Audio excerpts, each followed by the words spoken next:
चलिए इस वक्त की बड़ी खबर से सबसे पहले शुरुआत करते हैं। समलैंगिक शादियों पर सुप्रीम कोर्ट ने सुनवाई के लिए 5 जजों की संविधान बेंच की जो पीठ है वो इस पर विचार करेगी। 18 अप्रैल को होगी अगली सुनवाई। संसद के अधिकार क्षेत्र का मामला है, ऐसा सरकार ने कहा है। आपको बता दें कि भारत सरकार ने जो याचिकाएं इस पर लगाई गई हैं उन सबके विरोध में कहा है कि सरकार इसके पक्ष में नहीं है और इसके बाद अब सुप्रीम कोर्ट की जो संवैधानिक पीठ है वो इस पर अपना फैसला करेगी, वो विचार करेगी। वहां पर इसकी अब सुनवाई होगी। 5 जजों की संविधान पीठ में सुनवाई 18 अप्रैल से शुरू की जाएगी। हमारे सहयोगी आशीष अब से कुछ देर में हमारे साथ जुड़ रहे हैं, उनसे बातचीत करेंगे और समझेंगे कि क्या इस पूरे मामले में अभी तक हुआ है, क्योंकि एक बड़ा ये एक मामला है जिसके ऊपर देश में कई जो LGBTQ कम्युनिटी के लोग हैं वो लगातार इसके बारे में बात कर रहे हैं। दुनिया के कई देशों में समलैंगिक विवाह को मंजूरी भी दी गई है और अब यहां भारत के अंदर जिस तरीके से ये पूरा मामला चल रहा है उसको देखते हुए ये अब एक बड़ा इसका फैसला होगा जब भी संवैधानिक पीठ इस पर अपना फैसला देती है। सरकार ने इसके विरोध में एफिडेविट अपना पक्ष रखा है।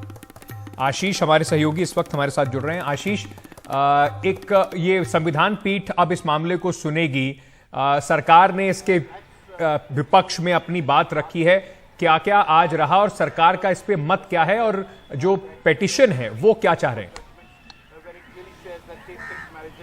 जी देखिए, बहुत बड़ी एक डेवलपमेंट हुआ है इस पूरे केस में। 3 जज के जो पीठ है उसने 5 जजों के संविधान पीठ में मामला भेज दिया है, क्योंकि यहाँ पर केंद्र सरकार बार बार ये कह रही थी कि संवैधानिक अधिकारों और जो कानून हैं उनके बीच में संतुलन बनाने की जरूरत है। बहुत सारे कानून हैं जिसमें पति और पत्नी की जो बात की गई है वो जैविक रूप से पुरुष और जैविक रूप से महिला की बात की गई है। ऐसे में ये कानूनों के साथ विरोधाभासी होगा, वो टकराएगा, एक विनाशकारी स्थिति हो जाएगी। और ऐसे में दूसरी चीज़ जो केंद्र सरकार का कहना था वो ये कहना था कि कोर्ट को इसमें दखल नहीं देना चाहिए। ये पूरी तरह विधायिका का मामला है, ये संसद का मामला है, ये संसद के अधिकार क्षेत्र में है। संसद में इस पर डिबेट होनी चाहिए, ना कि अदालत में इसकी डिबेट होनी चाहिए। लेकिन याचिकाकर्ता लगातार ये कह रहे थे कि जब नवतेज सिंह जौहर केस में 377 को डिक्रिमिनलाइज किया गया, स्वतंत्रता दी गई, यौन पसंद की स्वतंत्रता दी गई, समलैंगिक अधिकारों को, समलैंगिक संबंधों को मान्यता दी गई, तो फिर ये मान्यता विवाह में देने में क्या दिक्कत है? ये बात याचिकाकर्ताओं की तरफ से कही गई थी। स्पेशल मैरिज एक्ट का हवाला दिया गया था कि उसमें 2 लोगों की शादी की बातचीत है, ना कि ये कहा गया कि एक महिला एक पुरुष। लेकिन केंद्र सरकार यहाँ लगातार विरोध कर रही थी। सामाजिक लोकाचार के विरुद्ध है, भारतीय जो परिवार की अवधारणा है उसके खिलाफ है, ये तमाम बात की गई थी। और बहुत सारे कानूनों का हवाला दिया गया था कि इन कानूनों के भी ये खिलाफ है, इसलिए सुप्रीम कोर्ट में इसमें दखल नहीं देना चाहिए। कुछ याचिकाकर्ताओं ने मांग की थी कि मामले की लाइव स्ट्रीमिंग होनी चाहिए, पूरा देश ये देखे कि सुनवाई में क्या हो रहा है। इसके बाद सुप्रीम कोर्ट ने एक बड़ा कदम उठाते हुए, जिसमें चीफ जस्टिस DY चंद्रचूड़, साथ साथ जस्टिस PS नरसिम्हा और जस्टिस JB पारदीवाला हैं, उन्होंने इस मामले को सीधे तौर पर 5 जजों के संविधान पीठ में भेज दिया है। 18 अप्रैल से अंतिम सुनवाई इस मामले की, यानी फाइनल सुनवाई शुरू होगी। याचिकाकर्ताओं को कहा गया है कि सभी केंद्र के हलफनामे में 3 महीने में अपना जवाब दाखिल कर दें। और इसके बाद इस सबसे अहम बात यह कि इसकी लाइव स्ट्रीमिंग भी होगी, क्योंकि सुप्रीम कोर्ट रूल्स के मुताबिक, नियमों के मुताबिक जो संविधान पीठ की जो सुनवाई होती है और जो फैसला होता है उसकी लाइव स्ट्रीमिंग होती है। तो निश्चित तौर पर 18 अप्रैल का दिन और उसके आगे आने वाले दिन, कुछ दिन ये हियरिंग जरूर चलेगी, क्योंकि केंद्र की तरफ से तुषार मेहता जो सॉलिसिटर जनरल है उन्होंने कहा है कि कोर्ट के कंधों पर एक बहुत बड़ी जिम्मेदारी है। वो एक ऐसे मामले में फैसला देंगे जिसका समाज पर बहुत बड़ा असर पड़ेगा, इसलिए कुछ घंटे या कुछ तारीखों की चिंता ना की जाए, सभी पक्षों की पूरी बात सुनी जाए। जी बहुत बहुत शुक्रिया आशीष, हमारे साथ इस पूरी जानकारी के साथ जुड़ने के लिए। जैसे आशीष बता रहे थे, कोर्ट के कंधों पर बड़ी जिम्मेदारी है, इसका व्यापक असर समाज पर, देश पर जरूर पड़ेगा। लेकिन जब हम 2023 की बात कर रहे हैं, 21वीं सदी की बात कर रहे हैं, तो जो भी इस फैसले में, इस पूरे केस में जो फैसला आएगा वो लोगों के ऊपर एक बड़ा असर जरूर डालेगा और ऐतिहासिक फैसला जरूर होगा। बहुत बहुत शुक्रिया हमारे साथ जुड़ने के लिए आशीष।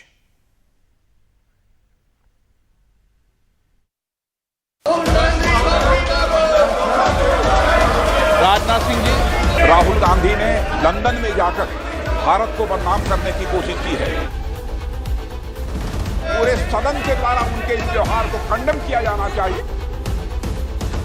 संसद के फोरम पर आकर वह क्षमा याचना करें अध्यक्ष महोदय। यहाँ जो चल रहा है उस विषय के बारे में सारी दुनिया जानती है।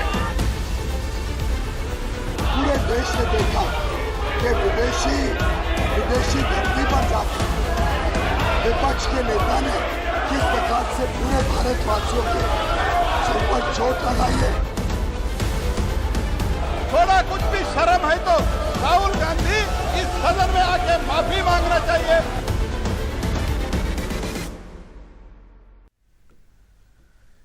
नमस्कार, एक बार फिर से शुरू करते हैं सवाल इंडिया का। आपने पहले एक बड़ी खबर सुनी और अब बात करते हैं संसद की। संसद का बजट सत्र का दूसरा चरण आज से शुरू हुआ और नेता जो हैं हमारे, उन्होंने हमें निराश बिल्कुल भी नहीं किया। जैसी उम्मीद थी ठीक उसी की तरह सदन में हंगामा देखने को मिला और कार्रवाई को स्थगित करना पड़ गया। सरकार के निशाने पर राहुल गांधी रहे। लंदन में राहुल गांधी के दिए गए बयान पर सरकार के मंत्रियों की तरफ से तीखी प्रतिक्रिया देखने को मिली। रक्षा मंत्री राजनाथ सिंह ने लोकसभा में कहा कि राहुल गांधी ने विदेशी धरती पर देश का अपमान किया है। दोनों सदनों में बीजेपी और कांग्रेस के नेताओं के बीच जमकर बयानबाजी दिखी और उसके बाद सदन को कल तक के लिए स्थगित करना पड़ा।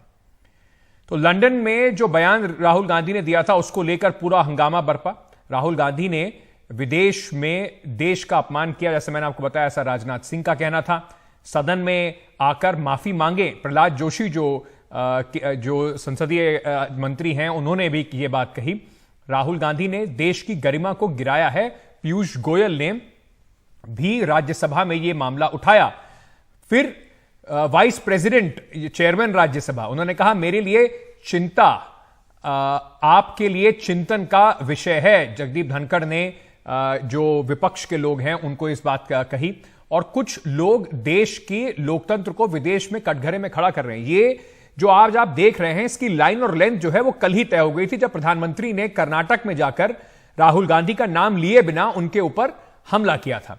इसके जवाब में पवन खेड़ा जो कांग्रेस के नेता हैं वो उतरे। उन्होंने कहा कि प्रधानमंत्री के फैसले की आलोचना, देश की आलोचना कैसे हो गई। अभी से जो पहले बात होती थी Indira is India, India is Indira, क्या वो अभी से लागू होना शुरू हो गया है कि मोदी ही हिंदुस्तान है। प्रधानमंत्री को खुद को लेकर गलतफहमियां हैं। वो प्रधानमंत्री हैं, भगवान नहीं, ऐसा पवन खेड़ा ने कहा। लोकतंत्र वहां जिस हिसाब से चल रहा है, यहां जिस हिसाब से चल रहा है वो दुनिया देख रही है, ऐसा मल्लिकार्जुन खड़गे साहब जो लीडर ऑफ ऑपोजिशन है, कांग्रेस के प्रेसिडेंट हैं, उन्होंने भी ये बात कही। अब कुल मिलाकर एक के बाद एक मुद्दों पर संसद में टकराव की स्थिति फिर से बनी हुई है। चाहे जांच एजेंसियों के छापे और गिरफ्तारी का मामला हो, महिला आरक्षण का मामला हो, न्यायपालिका का मुद्दा हो और इलेक्शन कमीशन में अहम पदों पर नियुक्ति पर सुप्रीम कोर्ट की टिप्पणी हो, उसको लेकर कहीं ना कहीं लगता है कि पूरा जो दूसरा चरण है बजट सत्र का वो भी कहीं ना कहीं मुश्किलों में होता दिखाई पड़ रहा है। जैसा अब तक के चरणों में होता आया है, सेशंस में होता आया है, ये भी बिल्कुल सफाई की ओर जाता दिखाई पड़ रहा है।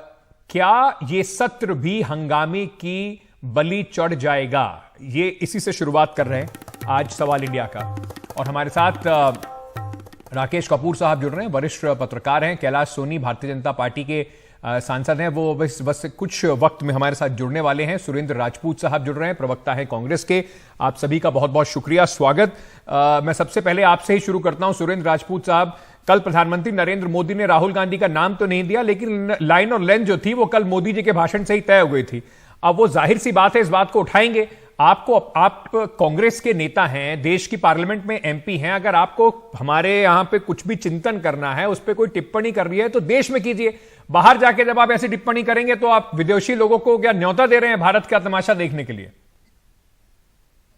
अंकित भाई, आपसे मैं एक बात से बहुत सहमत हूं। आपने कमाल की लाइन निकाली। ये लाइन तो कल ही तय हो गई थी। राहुल जी ने भाषण 7 दिन पहले दिया था, लाइन कल तय हुई, संसद आज चलनी थी। और संसद में चूंकि महंगाई पर चर्चा नहीं करनी थी, अडानी जी पर चर्चा नहीं होनी थी, देश की संपत्ति की लूट पर चर्चा नहीं करनी चाहिए थी, अग्निवीर पर चर्चा नहीं करनी चाहिए। तो सरकार के बेरोजगार मंत्रियों ने मोर्चा संभाला कि कैसे संसद नहीं चले। कहते हैं ना कि लश्कर भी तुम्हारा है, सरदार तुम्हारा है, तुम झूठ को सच लिख दो, अखबार तुम्हारा। इस दौर के फरियादी जाए तो कहा जाए, सरकार तुम्हारी है, दरबार तुम्हारा है। आप मुझे एक बात बताओ, 7 दिन पहले दिया, इस बात से अगर इन्होंने कोई आपराधिक कृत्य किया है राहुल गांधी जी ने, तो देश की सरकार को चाहिए FIR करे। भाई पहली बार मैं देख रहा हूं, विपक्ष तो संसद नहीं चलने देती, अपने मुद्दे उठाती है, लेकिन सत्ता पक्ष नहीं संसद चलने दे रही है। ये आप समझिए, जहां पर बहुमत भी है, बहुमत का अभिमान भी है, ये लोग बहुमत के अभिमान के साथ में लोकतंत्र का अपमान कर क्यों रहे? सारी बातें जो राहुल गांधी ने कही हैं, अगर वो देश में संविधान के मुखालिफ है, संविधान के खिलाफ है, तो सरकार को चाहिए कि FIR कर दे। संसद को क्यों रोक रहे? आप मुझे बताइए, इस बात से संसद का क्या लेना देना है? सर लेकिन लोकतंत्र अगर अपमानित। जी सुरेंद्र भाई, एक मैं राकेश जी को लाना चाह रहा हूं, लेकिन उससे पहले मैं आपसे एक बात समझना चाह रहा हूं। आप कह रहे हैं ठीक है सरकार, भाई आप FIR कर दीजिए। FIR क्यों कर दीजिए सर? ये क्या किसी भी नेता के लिए, जैसे कांग्रेस, जैसे आरोप लगता है और बीजेपी से सवाल उठता है कि बार बार आप कुछ भी कर देते हैं, लोगों को अरेस्ट कर लेते हैं, फिर कहते हैं कोर्ट में अगर आपको छूट जाएंगे तो छूट जाइएगा, आपने प्रक्रिया को ही सजा बना दिया है। वैसे क्या नेताओं को या राहुल गांधी को या किसी भी नेता को, देश की किसी भी पार्टी का हो, संयम नहीं बरतना चाहिए? वो देश के बारे में क्या टिप्पणी कर रहे हैं, किसके सामने बैठ के कर रहे हैं, और बाद में आप कहें कुछ गलत करा है तो FIR कर दीजिए। मैं जिम्मेवारी से कहता हूं अंकित भाई, चूंकि आप बात सुन लेते हैं इसलिए मैं आपके सामने कह पा रहा हूं, बाकी एंकर बात सुनते नहीं। मैं जिम्मेवारी से कह रहा हूं कि राहुल गांधी जी ने एक शब्द भी देश की मर्यादा के खिलाफ नहीं किया, देश के लिए कोई ऐसी बात नहीं कही। राहुल गांधी के भाषण को तोड़ मरोड़ करके, चला करके भारतीय मीडिया का एक वर्ग और नरेंद्र मोदी के चाटुकार, ये सारे मिल करके कहीं ना कहीं देश को मुख्य मुद्दों से भटका रहे हैं। मेरी जिम्मेवारी से एक शब्द आप निकाल दीजिए, राहुल गांधी ने अपनी लंदन की मीटिंग में, लंदन के 7 दिनों में प्रवास में एक शब्द कोई कहा हो। ये निकाल करके चला रहे कि सर राहुल गांधी ने कहा विदेशियों को बुलाया जाए साहब, बिल्कुल नहीं। उन्होंने कहा हमारी इंटरनल पॉलिटिक्स है, इंटरनल प्रॉब्लम है, हम इंटरनली डील करेंगे। हाँ आप लोग देख लो भाई अपना। नहीं, पर उन्होंने ये बात भी तो कही ना सुरेंद्र भाई, जो आप कह रहे हैं उस जो वो आप बिल्कुल ठीक कह रहे हैं, उन्होंने ये बात कही, पर उसी सेंटेंस में उन्होंने ये बात भी कही कि क्या जो उन्होंने नाम लिया इंग्लैंड का, उन्होंने US का नाम लिया, कि क्या वो भारत में डेमोक्रेसी के गिरते हुए स्तर को नहीं देख रहे हैं? ये बात भी तो उन्होंने कही ना। तो क्यों देखें, क्यों बात करें इंग्लैंड से, क्यों बात करें हम अमेरिका से? हमारे देश के अंदर कोई प्रॉब्लम नहीं। फिर से मैं आपको, जब उन्होंने ये कहा कि हमारी ये इंटरनल प्रॉब्लम है, हमारी ये सारी चीजें हैं, ये हम अपना इंटरनली डील करेंगे, तो बात खत्म हो गई। फिर उन्होंने फर्दर ये कहा, क्या आप लोग नहीं देख रहे हैं इस प्रॉब्लम को? सभी लोग देख रहे हैं, वैश्विक पटल पर है। आज की डेट में NDTV इंडिया लंदन में भी देखा जाता है, अमेरिका में भी देखा जाता है। हम जो बात कर रहे हैं वो सारी की सारी सब जगह पे हो रही है। ठीक है, उसमें उस पक्ष ने गलत क्या कहा? लोकसभा आपको स्थगित करा रहे हो, बहुमत की आप अपमान क्यों कर रहे हो? लोग राकेश कपूर जी, जनता का अपमान क्यों कर रहे हो? आपने कई सारे इस तरह के संसद के जो कार्रवाई है, सेशंस हैं, वो देखे। लगातार ऐसा क्यों है कि या तो विपक्ष या पक्ष भी, अब जिस तरीके से आज हुआ, ऐसा लगता ही नहीं है कि दोनों तरफ में से कोई भी सीरियस है कि संसद का कामकाज चले। पूरा संसद का एक के बाद एक सेशन धुलते जा रहे हैं, जनता इस उम्मीद में लगी रहती है, फिर बाद में सरकार आंकड़े गिना देती है कि बहुत प्रोडक्टिव सेशन रहा, बिना किसी डिस्कशन के, बिना किसी बहस के इतने बिल पास हो गए, इतने ऑर्डिनेंस पास हो गए। देखिए अंकित जी, हमारे जो संसद का इतिहास है, इसमें दोनों ही तरह के आप उदाहरण दे सकते हैं कि जहां संसद में बहुत अच्छे अच्छे भाषण हुए, बहुत अच्छा काम हुआ, और जहां कुछ भी नहीं हुआ, पूरे के पूरे सेशन वॉश आउट हो गए 2G मसले पर और उससे पहले बोफोर्स के मसले पर। लेकिन यहाँ सवाल जो है ना, वो बेसिक सवाल जो फंस रहा है, मुझे लगता है, ये मेरा अपना अनुमान है, हो सकता है गलत भी हो, कि बीजेपी और कांग्रेस दोनों ने पॉलिटिकल रिंग में हेड तो उछाल दिए हैं अपने, लेकिन किसी को ये नहीं पता कि इसका असर अल्टीमेटली क्या हो। देखिए, लोकतंत्र और राष्ट्रवाद दोनों अलग अलग चीजें हैं। ये भारत की परंपरा रही है। अब देखिए, परंपराएं तो बड़ी स्वस्थ हैं। जब भी कोई खास तौर से लोकतांत्रिक देश का प्रमुख नेता या राष्ट्रपति या प्रधानमंत्री आता है तो वो विपक्ष के नेता से भी मिलता है। और विपक्ष के नेता से उससे क्या बातचीत होती है? भारत के लोकतंत्र के बारे में ही बातचीत होती है। जी मुझे याद है जब बिल क्लिंटन आए थे 2000 में, तो वो सोनिया गांधी से भी मिलने गए थे, सोनिया गांधी से भी उनकी बातचीत होती। इसके अलावा क्योंकि ये मल्टी डायमेंशनल क्वेश्चन खड़ा कर दिया है, और मुझे लगता है कि ये एक राजनीतिक विमर्श बनाने के लिए किया गया। ये किसके पक्ष में जाएगा जी ये पता नहीं लग रहा है। जी 1960-61 में चक्रवर्ती राजगोपालाचारी गए थे जब प्रेसिडेंट कैनेडी जी जी उन्होंने वहां जाकर क्या कहा था उनसे? भारत के लोकतंत्र के बारे में बातचीत होती। जी जब पंडित नेहरू की डेथ हुई तो डॉक्टर राम मनोहर लोहिया जो बहुत बड़े समाजवादी नेता थे वो अमेरिका में थे, और अमेरिका में वो वहां काले और गोरे का जो भेद है उसके खिलाफ आंदोलन चला रहे थे अमेरिका की सड़कों पर। जी तो लोकतंत्र और राष्ट्रवाद दो अलग अलग चीजें हैं। अब ये उछल तो गया है मामला जी, लेकिन ये नहीं पता लग रहा है कि ये, चूंकि दोनों पक्ष चाहते हैं कि वो हमारे पाले में आकर के। ठीक है सर, बने रहिए हमारे साथ कैलाश सोनी साहब सांसद भारतीय जनता पार्टी के जुड़ गए। बहुत बहुत शुक्रिया सर हमारे साथ बात करने के लिए। मैं सबसे पहले पूछना चाहता हूं, आपके आने से पहले सुरेंद्र राजपूत साहब पूछ रहे थे कि अब तक विपक्ष जो है वो संसद को चलने नहीं दे रहा, अपनी आवाज उठाने की कोशिश कर रहा है, उसकी आवाज नहीं सुनी जा रही, ये तो समझ में आ रहा था। आज भारतीय जनता पार्टी ने ही पूरा ऐसा हंगामा खड़ा कर दिया कि राहुल गांधी को लेकर कि संसद चल नहीं पाया। मतलब ये कल मोदी जी से जो उन्होंने भाषण दिया था उसके बाद क्या तय हो गया था कि आज एक के बाद एक ताबड़तोड़ हमला होगा राहुल गांधी पे? पार्लियामेंट में जितने भी मेंबर हैं कोई के जरखरी गुलाम नहीं है। ये सारे अपने अपने जगह से अनुभव लेकर के और लोकतंत्र में लंबे समय से काम कर रहे हैं। जिस तरह की हरकत लंदन में हुई है इसको लेकर के न केवल पार्लियामेंट मेंबर पूरा देश आंदोलित है, और इस विषय पे अपन ने अपने ये लोकतंत्र के प्रति चिंता व्यक्त नहीं की पार्लियामेंट में। तो ये लोकतंत्र की अवमानना होगी, हमारी चेतना के ऊपर सवाल होगा जी। और इसलिए जो लोक धर्म का पालन है वो पार्लियामेंट में सत्तारूढ़ दल के सारे मेंबरों ने किया है। नहीं सर, मैं एक सवाल आपसे पूछ सकता हूं क्या? जैसे आपने कहा कि इस पे चिंता हुई, चिंता की बात है, ठीक है, आपने इस पे चिंता अपनी व्यक्त कर दी, पर अगर राहुल गांधी ने इतना ही कुछ आपत्तिजनक कहा है तो क्यों नहीं आप लोग प्रिविलेज, जैसे पहले उन्हें प्रिविलेज कमेटी से नोटिस भेजा था, भेज दीजिए प्रिविलेज में, सस्पेंड कराइए राहुल गांधी को, बाहर कीजिए उससे, उसके लेकर हंगामा करके संसद को ना चलाने का क्या मतलब है सर? पार्लियामेंट में इतना बाहर जाकर के इतने लंबे समय की पार्टी, 100-125 साल की पुरानी पार्टी, और उस तरह का नेता अपना जो अभी गली गली में घूम के यात्रा करके उसका पेट नहीं भरा, सारी बातें कह करके और वहां जाके कहता है कि मैं बोलने नहीं दिया जाता। हमारे हिंदुस्तान की सारी मर्यादाओं को, लोकतांत्रिक सारी परंपराओं को धूल धूसरित करने का काम किया है, और ऐसे लोगों ने किया है जिन्होंने जुडिशरी को छोड़ा।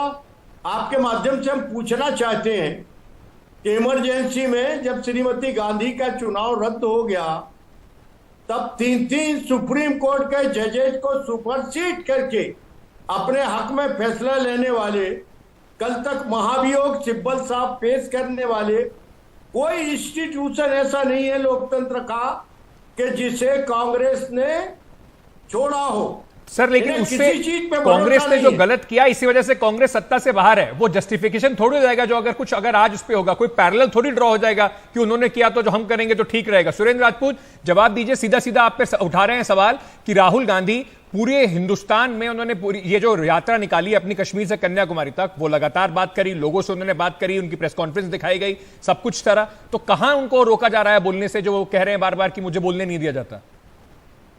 इनकी पार्लियामेंट में उपस्थिति कितनी है? एक भाई एक कहते हैं ना कि दोनों ही पक्ष आए हैं तैयारियों के साथ, हम गर्दनों के साथ हैं, वो आरियों के साथ।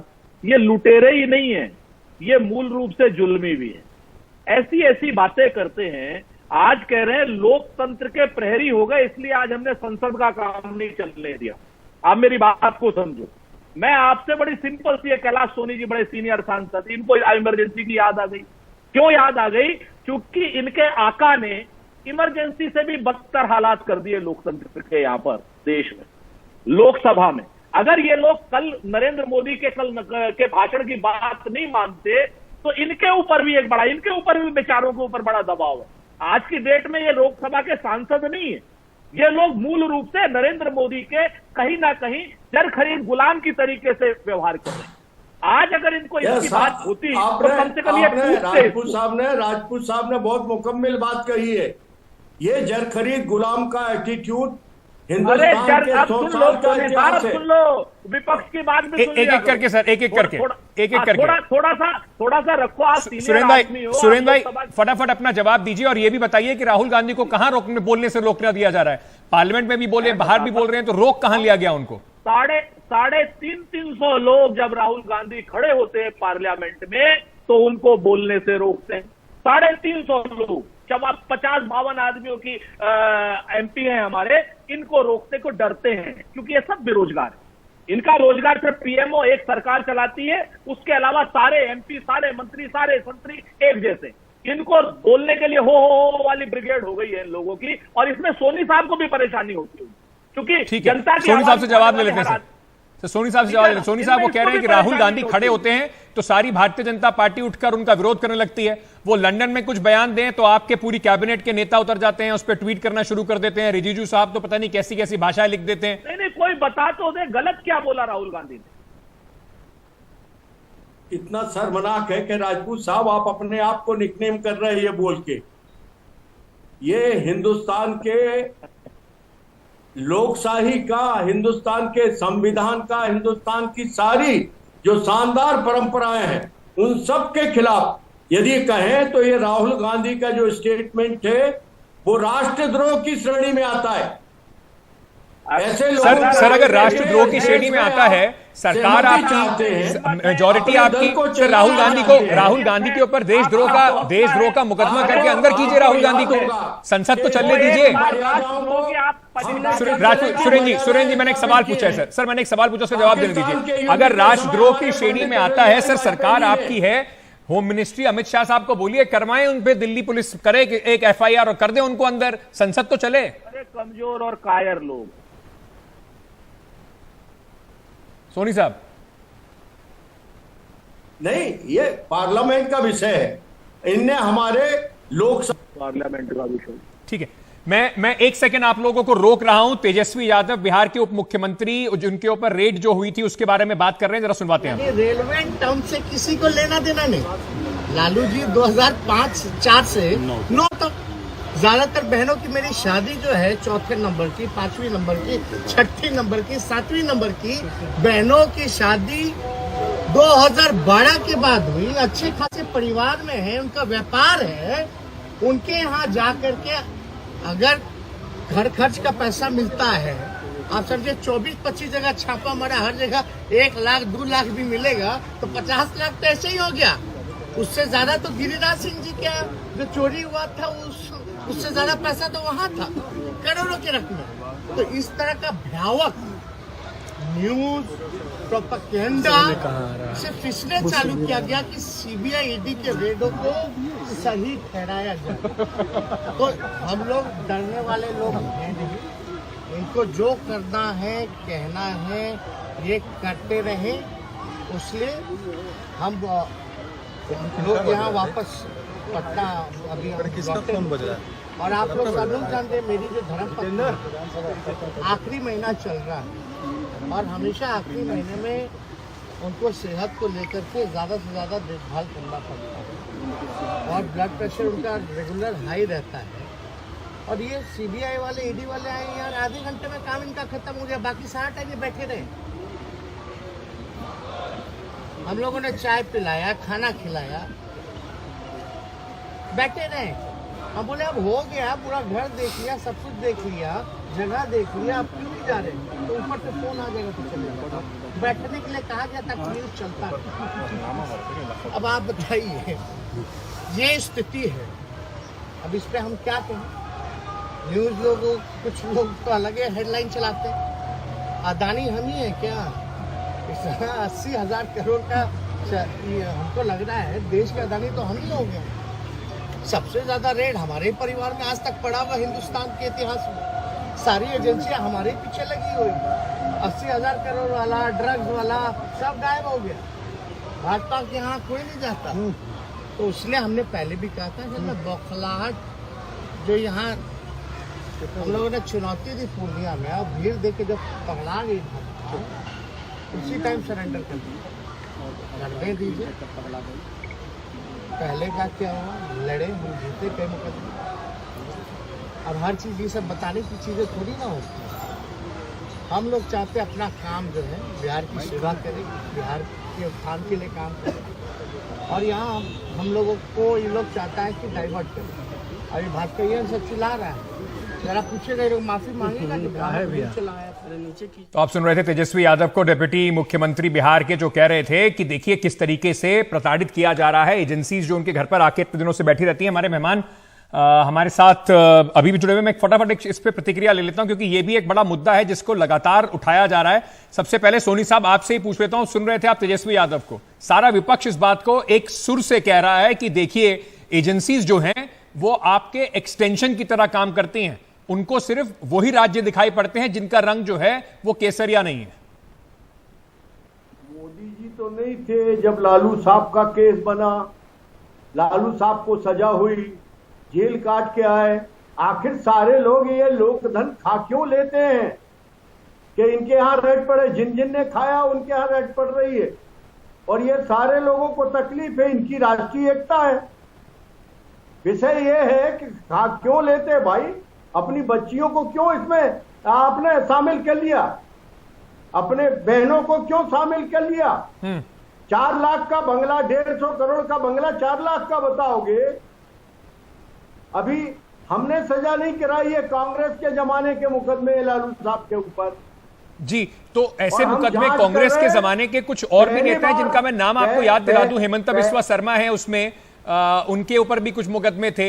ऐसे और भारतीय जनता पार्टी में अब शामिल हुए मुकुल रॉय हैं, जो शिवेंदु अधिकारी हैं, उनके ऊपर जो मुकदमे हैं उनमें ऐसी तेज गति नहीं दिखाई पड़ती। सर त्यागी साहब, ये कोई नहीं छोड़े जाएंगे।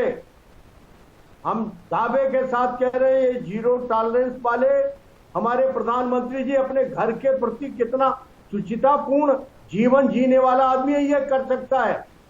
सुरेंद्र राजपूत जी, छोड़ा कोई नहीं जाएगा। अभी वो कह रहे हैं कि छोड़े हेमंत बिस्वा शर्मा भी नहीं जाएंगे। हो सकता है वो कुछ समय के लिए मुख्यमंत्री हो, लेकिन आश्वासन दे रहे हैं कि ऐसा मत सोचिए कि उनको छोड़ दिया जाएगा, सबके ऊपर कार्रवाई होगी, सबके खिलाफ साल भर रुक जाइए, सच में सबके खिलाफ कार्रवाई होगी। और इस बार नहीं छोड़ा जाएगा, कतई नहीं छोड़ा जाएगा। पहले छोड़ दिया एकदम। सोनी जी तैयार रहना एकदम, आप बिल्कुल नहीं छोड़ा जाएगा किसी को। अरे सबके खिलाफ कानून से कार्रवाई होगी। अरे आपको शर्म आनी चाहिए। गुलामों का आचरण बंद करो। सर आपकी उनको अपनी बात खत्म करनी दीजिए। आपने जब कहा था वो बीच में टोका नहीं होना। ईमानदार रहिए आप। मैंने कहा ना, किसी को नहीं छोड़ा जाएगा। 2012 के बाद जिन लड़कियों की शादी हुई है, आप उनको 2004 के लैंड स्कैम में फंसा रहे हो। सोनी साहब, बहन बेटी वाले हो या नहीं हो, शर्म नहीं आती आप लोगों को? आप भी नागपुर की पैदाइश परिवार है। अभी इमरजेंसी, अरे राजपूत साहब इमरजेंसी नहीं है सांसद आपके लिए। ठीक है सर, मेरे पास क्योंकि समय बिल्कुल खत्म हो गया, मैं अंत में राकेश कपूर जी वरिष्ठ पत्रकार हैं और काफी देर से शांति से बैठे हुए आप लोगों की बात सुन रहे हैं। कपूर साहब, मैं अंतिम शब्द इसमें आपको देना चाहता हूं। क्या 2024 की जो लड़ाई है जिसके बारे में हम बात कर रहे हैं, वो एक तरफ नरेंद्र मोदी जी कहते हैं कि सारे भ्रष्टाचारी एक तरफ और एक तरफ मैं खड़ा हूं, और दूसरी जो है वो किस तरीके से विपक्ष को टारगेट किया जा रहा है, महंगाई है, नौकरी है, किन मुद्दों पर वो लड़ाई जो 2024 की आप आगे बढ़ते देख रहे हैं? देखिए अंकित जी, जो अभी आपने नाम गिनाए ना कि भाजपा के अंदर कौन कौन है जो कांग्रेस से आए, उन पर भी भ्रष्टाचार के आरोप। तो मुझे लगता है कि भ्रष्टाचार के मुद्दे पर एक विश्वसनीयता का संकट है। जो विपक्ष के लोग हैं उन पर भी भ्रष्टाचार के आरोप लगते रहे हैं, उनकी कमीज भी साफ नहीं है, उस पर भी छींटे हैं, और भाजपा में जो लोग हैं उन पर भी छींटे हैं। तो मुझे नहीं लगता कि ये बयानिया जो है 2024 तक जो है वो ये कारगर हो सकेगा जी, क्योंकि भ्रष्टाचार के मुद्दा आज तक जो भी बना वो बाद में उसमें जीरो निकला, चाहे वो बोफोर्स हो, चाहे वो 2G हो, कोयला घोटाला हो या कॉमनवेल्थ गेम्स घोटाला हो, उसमें कुछ निकला नहीं। तो ये केवल एक राजनीतिक विमर्श बनाने की बात होती है जी। लेकिन विश्वसनीयता का संकट जो है वो ये दोनों बड़ी बात पार्टियों में है। विश्वसनीयता का संकट है। आप कह सकते हैं, सोनी साहब कह सकते हैं कि प्रधानमंत्री किसी को छोड़ेंगे नहीं, राजपूत साहब कह सकते हैं कि हमारे ऊपर हमला हो रहा है, लेकिन दोनों तरफ से अगर कोई भी इस तरह की बात करता है कि हम तो बिल्कुल ठीक हैं और जो सामने वाले के अंदर ही सारी खामी है, करप्शन के मुद्दे पर कम से कम जो कपूर साहब ने कहा, विश्वसनीयता जो है वो ना तो सरकार की तरफ से दिखाई पड़ रही है और विपक्ष की तरफ से भी जिस तरीके के आरोप लगते रहे हैं वो भी सामने आना बहुत मुश्किल है। बहुत बहुत शुक्रिया आप सभी का हमारे साथ जुड़ने के लिए। अभी के लिए इतना ही वक्त है, छोटा सा एक ब्रेक लेकर वापस आ रहा हूं, खबरों का सिलसिला जारी है।